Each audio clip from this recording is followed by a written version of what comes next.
Hey guys, it's me, Justin again. Hey guys, thank you for checking out Jay's Pitch Room.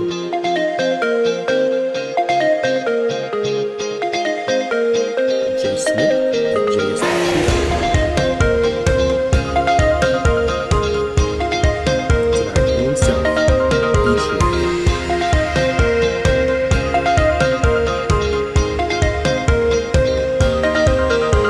Hey guys, welcome back to the show. This is Justin Smith. Today we're going to talk about the four most popular business entities. Now, again, these are not the only four. However, I find that these are the most common ones that are used. So we'll go over in detail some of the advantages and disadvantages. And hopefully, by the end of this segment, you have an idea of which one you'd like to choose to open up your own business. So just to reiterate, there are four major business type structures, and hopefully we'll be able to tell or decide which one we want to choose to open up our new business by the end of this segment. Sole proprietorship. The simplest and most common form of business ownership. Sole proprietorship is a business owned and run by someone for their own benefit. The business existence is entirely dependent on the owner's decisions. So when the owner dies, so does the business. Partnerships come in two types, general and limited. In general partnerships, both owners invest their money, property, labor, etc., to the business and are both 100% liable for the business debts. For tax purposes, corporations are considered separate entities and are considered a legal person. This means, among other things, that the profits generated by a corporation are taxed as personal income of the company.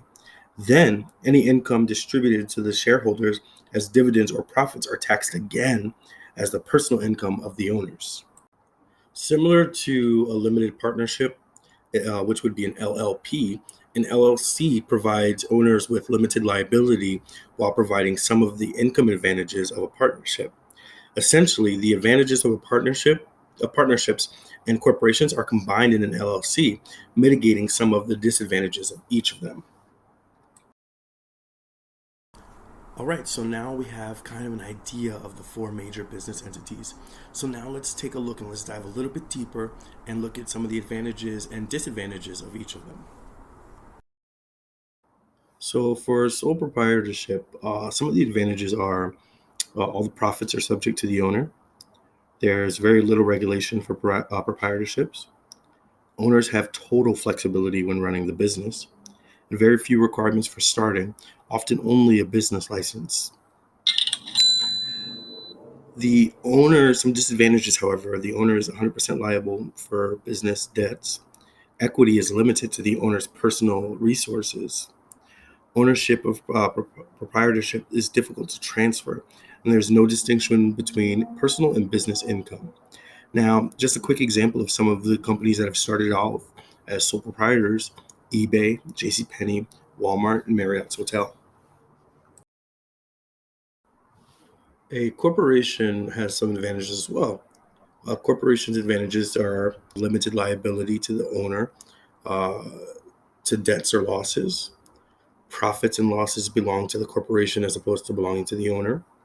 It can be transferred to new owners fairly easily, and personal assets cannot be seized to pay for business debts. Some of the disadvantages, however, are corporate operations are costly. Establish a corporation is costly. Start a corporate business requires complex paperwork, and with some exceptions, corporate income is taxed twice. Some examples of some corporations: General Motors, Amazon, ExxonMobil, Domino's Pizza, and Morgan Chase. It's worth noting that general partnerships do not require a formal agreement. Partnerships can be verbal or even often implied between the two business owners. Limited partnerships require a formal agreement, however, between both partners. They must also file a certificate of partnership with the state. Limited partnerships allows partners to limit liability for business debts according to their portion of ownership. Some of the advantages of this are uh, shared resources, provides more capital for the business. Each partner shares the total profits of the company. Similar flexibility and simple design of a proprietorship, and it's inexpensive to establish a business partnership, formal or informal. Now, some of the disadvantages are each partner is 100% responsible for debts and losses. Selling the business is difficult. It requires finding a new partner often, and partnership ends when any partner decides to. Now there's the limited liability company. So, a couple of advantages to the limited liability company, also known as an LLC, is an LLC limits liability to the company's owners for debts or losses. The profits of the LLC are shared by the owners without double taxation like a corporation. Now, some of the disadvantages: the ownership is limited by certain states. Agreements must be comprehensive and complex. And beginning an LLC has high costs due to legal and filing costs. So again, with a sole proprietorship, we know that it's easy to set up, it's low cost, there's tax deductions involved, and it's an easy exit. We know with a partnership, it's easy to form. We know that there's a lot of growth potential. There's special taxation. With a corporation, we know there's limited liability, there's continuity, and capital. So, limited liability company seems to be one of the most popular ones that folks choose. So, I just want to kind of recap that a little bit more than the other three.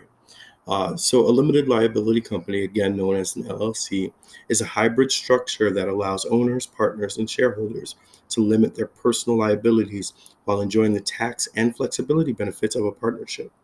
Under an LLC, members are shielded from personal liability for the debts of a business if it cannot be proven that they acted in an illegal, unethical, or irresponsible manner in carrying out the activities of the business. Limited liability companies were created to provide business owners with the liability protections that corporations enjoy, while allowing earnings and losses to pass through to the owners as income on their personal tax returns. And this was said by Brian Cairns, the CEO of the Proprietorships consulting firm. Hey there. So if you made it to this point, you have um, just about all the knowledge that you need in that short 20 minutes between the first and second video of the different types of business entities. The next step is going to be to learn how to file the actual um, paperwork. So before we start with the state filing paperwork, I actually am going to go over the federal guidelines. This will entail signing up for your employer identification number, also known as your tax ID number. Each entity requires it, each state requires it, and the federal government requires it in order for you to do business. So look forward to that. And there's nothing really from this point until the next video drops that you need to do other than to continue to mull over some of the things that you've learned today and really decide on which entity you want to do. With the federal and state, I will go over those in the same video. So we'll start off with the federal, and then I will be doing the states of New York, Connecticut, and Alabama. So if you have questions outside of that, let me know within the next week before I start to record that video, and we'll either add your state or I'll send you a separate clipping of your state. All right. Until next time, thank you guys for listening. I truly appreciate it. To thine own self. Hey guys,